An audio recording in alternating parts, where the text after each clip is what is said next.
এই দোয়াটা কখনো মিস করি বলে, জ্ঞাতসারে মিস করি বলে আমার মনে পড়ে না। ছাত্র জীবন থেকে শুরু করেছি, আজও পড়ে যাচ্ছি। আলহামদুলিল্লাহ, আল্লাহর কাছে শুকরিয়া আদায় করে আপনাদেরকে বলতে পারি, এই দোয়ার সুফল আমি নিজের চোখে দেখেছি, আমি নিজে ভোগ করছি।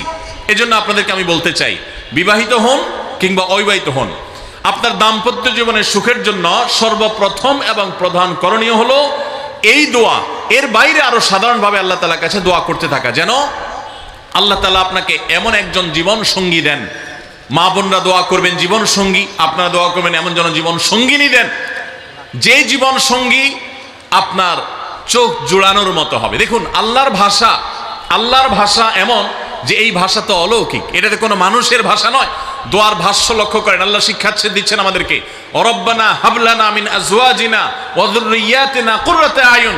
হে আমাদের রব, আমরা আপনার কাছে এমন স্ত্রী চাই, এমন সন্তান চাই, এমন পরিবার চাই, যেই পরিবারের সদস্য আমার স্ত্রী, আমার সন্তানরা আমার নয়ন জুড়াবে, আমার চোখ জুড়াবে, এরকম মানুষ চাই।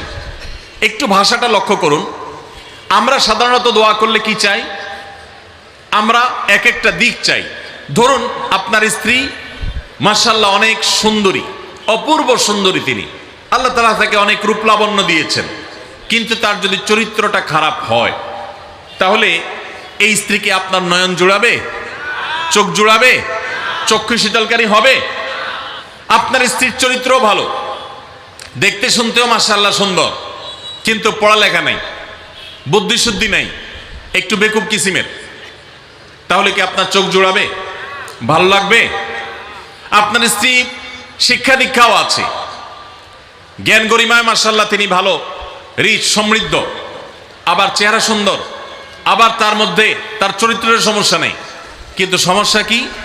সমস্যা ধরুন তার ভিতরে এমন রোগ আছে, শারীরিক রোগ, যেই রোগের কারণে আপনার জন্য সেটা বড় কঠিন পরিস্থিতির মুখোমুখি হতে হয়। ধরেন দুরারোগ্য কোনো ব্যাধি আছে, মরণ ব্যাধি আছে, এমন কোন রোগ আছে যেটার কারণে আপনাকেও সাফার করতে হয়, তাহলে এই স্ত্রী কি আপনার চোখ জুড়াবে? ঠিক একই কথা স্বামীর ক্ষেত্রেও প্রযোজ্য, সন্তানের ক্ষেত্রেও প্রযোজ্য। আল্লাহ তাআলা এমন একটা শব্দ শিক্ষা দিয়েছেন, দেখুন, আল্লাহর কাছে চাইতেও জানতে হয়। উল্টাপাল্টা দোয়া করলে দোয়া পূরণ হয়ে যাবে, কবুল হয়ে যাবে, কিন্তু আপনার কাজ হবে না। অনেক যুবক আছে আল্লাহর কাছে দোয়া করে, আল্লাহ বেশি না, লাখ 5 টাকা চাই। কত? লাখ 5। অনেক যুবক লিখে দেয় আমাদেরকে, হুজুর দোয়া করবেন বেশি না, আমি আল্লাহর কাছে লাখ 5 টাকা চাই। আল্লাহরে টার্গেট দিয়ে দিছে, কত লাগবে?